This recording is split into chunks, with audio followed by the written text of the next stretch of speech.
my name is Alex. I am a current student at the University of Connecticut, but this summer I have been working on copper and iron regulation in plants with the Vadamanuk lab here at Cornell.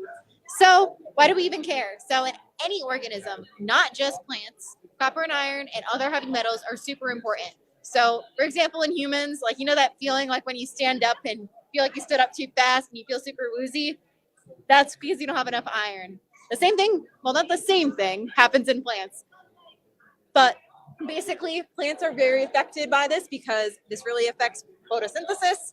And so plants really need these heavy metals like copper and iron. However, they're also toxic in amounts too high, so they need to keep this very regulated. So because this regulation is super important, the mechanisms for this are super complex, and that's what my lab is working on studying.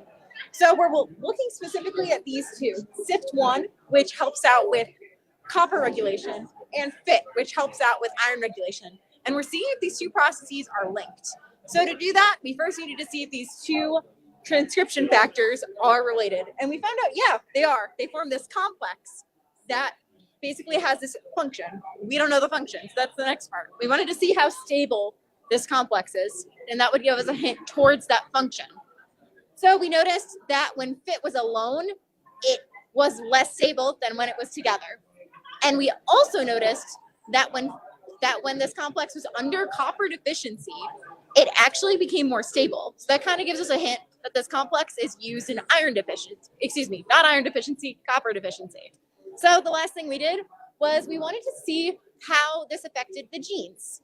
So we noticed that these genes involved in the copper deficiency response are more used when the complex is able to be formed. So in conclusion, we noticed that the complex forms, and the complex affects the genes that help the plant uptake more copper when it needs more copper.